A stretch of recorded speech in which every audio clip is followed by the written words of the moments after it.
कहानी का शीर्षक है भैंस की मौत। हमारी कहानियाँ सब्सक्राइब @सीमा मुदगिल। एक दार्शनिक अपने एक शिष्य के साथ कहीं से गुजर रहा था।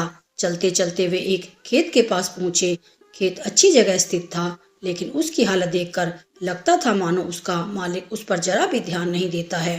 खैर, दोनों को प्यास लगी थी, सो वे खेत के बीचों बीच बने एक टूटे फूटे घर के सामने पहुंचे और दरवाजा खटखटाया। अंदर से एक आदमी निकला। उसके साथ उसकी पत्नी और 3 बच्चे भी थे। सभी फटे पुराने कपड़े पहने हुए थे। दार्शनिक बोला, श्रीमान, क्या हमें पानी मिल सकता है? बड़ी प्यास लगी है। जरूर, आदमी उन्हें पानी का जग थमाते हुए बोला।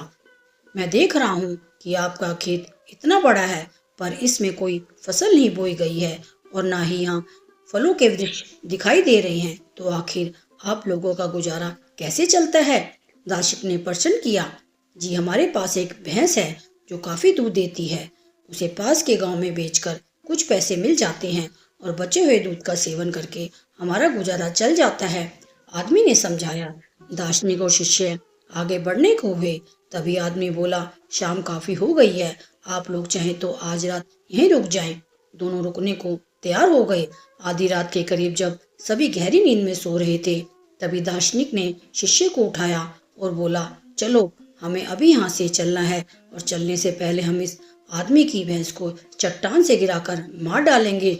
शिष्य को अपने गुरु की बात पर यकीन नहीं हो रहा था, पर वो उनकी बात काट भी नहीं सकता था। दोनों भैंस को मारकर रातों रात गायब हो गए। यह घटना शिष्य के जहन में बैठ गई और करीब 10 साल बाद जब वह एक बड़ा उद्यमी बन गया, तो उसने सोचा, क्यों ना अपनी गलती का पश्चाताप करने के लिए एक बार फिर उसी आदमी से मिला जाए और उसकी आर्थिक मदद की जाए। अपनी चमचमाती कार से वह उस खेत के सामने पहुंचा। शिष्य को अपनी आंखों पे यकीन नहीं हो रहा था। वह उजाड़ खेत अब फलों के बगीचे में बदल चुका था।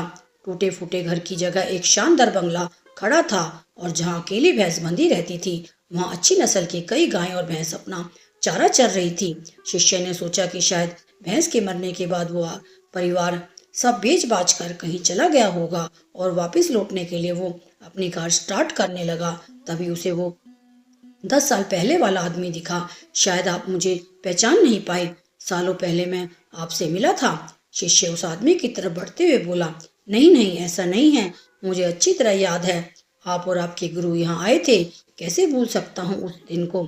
उस दिन ने तो मेरा जीवन ही बदल कर रख दिया।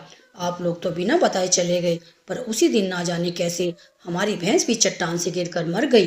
कुछ दिन तो समझ ही नहीं आया कि क्या करें, पर जीने के लिए कुछ तो करना था, सो लकड़ियां काट कर बेचने लगा। उससे कुछ पैसे हुए तो खेत में बुआई कर दी। सौभाग्य से फसल अच्छी निकल गई।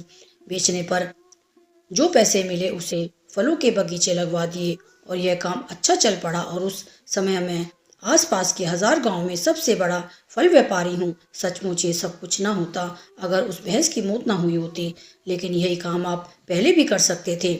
शिष्य ने आश्चर्य से पूछा। आदमी बोला, बिल्कुल कर सकता था, पर तब जिंदगी बिना उतनी मेहनत के आराम से चल रही थी। कभी लगा ही नहीं कि मेरे अंदर इतना कुछ करने की क्षमता है, सो कोशिश ही नहीं की। पर जब भैंस मर गई तब हाथ पांव मारने पड़े और मुझ जैसा गरीब बेहाल इंसान भी इस मुकाम तक पहुंच गया। आज शिष्य अपने गुरु के इस निर्देश का असली मतलब समझ चुका था और बिना किसी पश्चाताप के वापस लौट पा रहा था। फ्रेंड्स, कई बार हम परिस्थितियों के इतने आदी हो जाते हैं कि बस उसी में जीना सीख लेते हैं, फिर चाहे वो परिस्थितियां बुरी ही क्यों ना हो।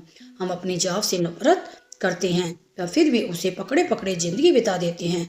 तो कई बार हम बस इसलिए नए बिजनेस के बारे में नहीं सोचते क्योंकि हमारा मौजूदा बिजनेस दाल रोटी भर का खर्चा निकाल देता है, पर ऐसा करने में हम कभी भी अपने फुल पोटेंशियल को रियलाइज नहीं कर पाते हैं और बहुत सी ऐसी चीजें करने से चूक जाते हैं जिन्हें करने की हमारे अंदर क्षमता है और जो हमारी लाइफ को कहीं बेहतर बना सकती है। सोचिए, कहीं आपकी जिंदगी में भी तो कोई ऐसी भैंस नहीं जो आपको एक बेहतर जिंदगी जीने से रोक रही है। कहीं ऐसा तो नहीं कि आपको लग रहा है कि आपने इस भैंस को बांध कर रखा है, जबकि असलियत में उस भैंस ने आपको बांध रखा है। और अगर आपको लगे कि ऐसा है तो आगे बढ़िए, हिम्मत करिए, अपनी रस्सी को काटिए, आज़ाद होइए। आपके पास खोने के लिए बहुत थोड़ा है, पर पाने के लिए पूरा जहान है। जाइए, उसे पाकर दिखाइए। आपसे निवेदन है कि कृपया हमारे चैनल @सीमा मुदगिल को सब्सक्राइब कीजिए और नई नई कहानियाँ पढ़िए, देखिए और सुनिए। आपका बहुत बहुत धन्यवाद।